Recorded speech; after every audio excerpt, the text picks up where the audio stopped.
Selamat datang di Horror Night channel Serlang. Pastikan bahwa kalian sudah cuci kaki, gosok gigi, dan naik di tempat tidur karena bagi kalian yang penakut, mungkin kalian tidak akan berani lagi ke kamar mandi setelah mendengar cerita-cerita ini. Selamat menikmati dan jangan lupa untuk subscribe channel ini dulu.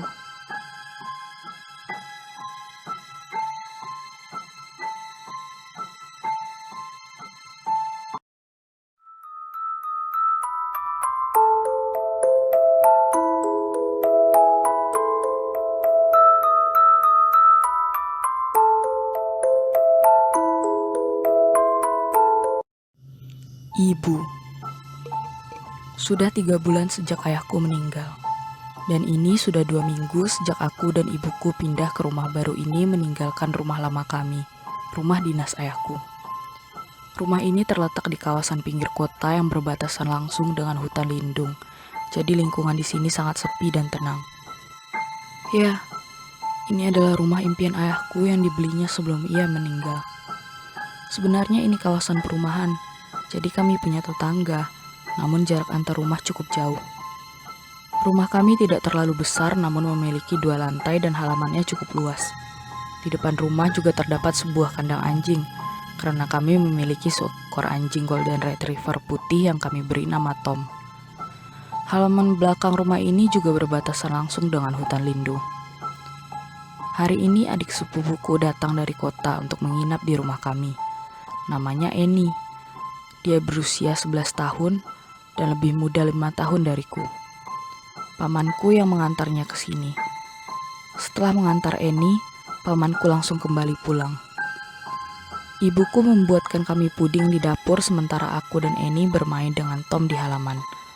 Aku tidak terlalu percaya pada hal mistis, tapi Eni terlahir sebagai anak indigo. Bukan berarti dia bisa melihat makhluk halus. Hanya saja Eni bisa merasakan perubahan suasana atau aura yang berbeda di sekitarnya. Saat kami sedang bermain dengan Tom, Eni bertanya padaku, apakah aku pernah mendengar tentang hantu peniru? Aku tidak tahu apa itu hantu peniru. Eni bilang, itu adalah hantu yang bisa menirukan wajah dan suara siapa saja. Namun hantu itu tidak bisa meniru aroma tubuh seseorang, karena hantu itu memiliki aroma khasnya sendiri. Eni juga memperingatkanku agar berhati-hati pada suara yang memanggil nama. Dia bilang jangan asal menjawab jika ada seseorang yang memanggil nama kita. Bisa saja kita mendengar suara yang kita kenal, namun itu belum tentu suara orang tersebut. Aku lalu bertanya alasannya. Eni bilang, jika kita menjawab saat hantu peniru itu memanggil nama kita, selanjutnya hantu itu akan mendatangi kita dan membawa kita pergi. Menurutku itu cerita yang menarik.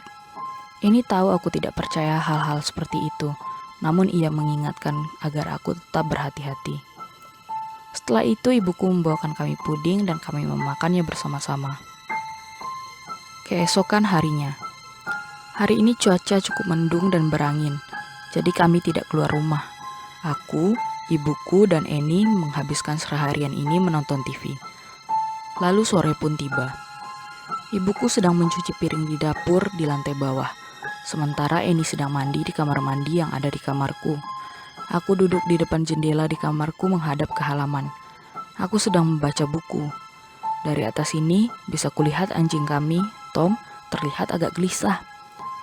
Dia beberapa kali bolak-balik tanpa alasan di depan kandangnya dan sesekali menyalak.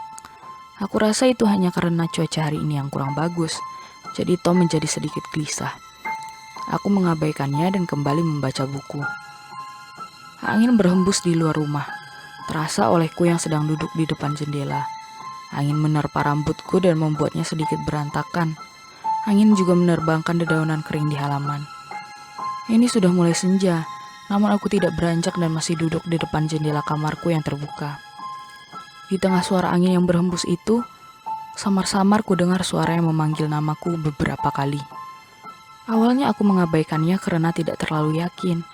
Namun sebuah panggilan yang cukup jelas memanggil namaku. Ah, itu suara ibuku, dan berasal dari halaman belakang. Ya, ku jawab panggilan itu dan segera berlari ke bawah, menuju tempat ibuku.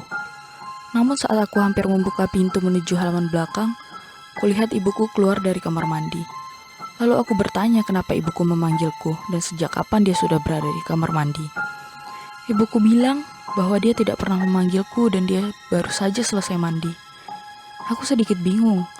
Eni juga ikut turun setelah ia selesai mandi. Aku bertanya apa Eni juga mendengar suara ibuku memanggilku, namun dia bilang dia juga tidak mendengarnya. Mungkin aku salah dengar. Di tengah kebingungan itu, suara gonggongan Tom semakin keras. Kami segera keluar rumah untuk memeriksanya. Namun kami lihat tali pengikat Tom sudah putus dan anjing itu terlihat berlari ke belakang rumah, masuk ke dalam hutan.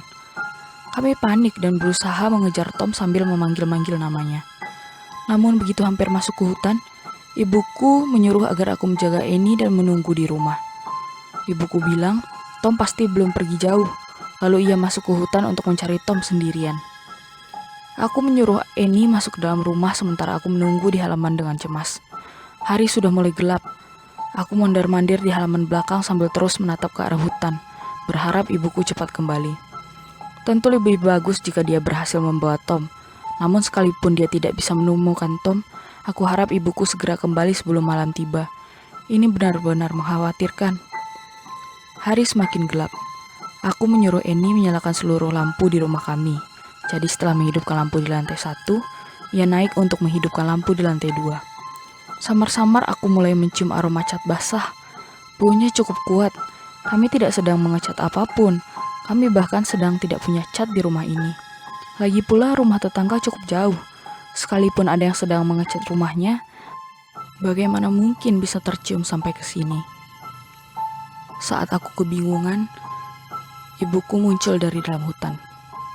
Ia berjalan santai sambil membawa Tom di gendongannya. Ia mendekat padaku sambil tersenyum. Dia bilang dia menemukan Tom. Aku bernapas lega. Namun setelah ibuku semakin mendekat ke arahku, kulihat Tom yang digendongannya tidak bergerak.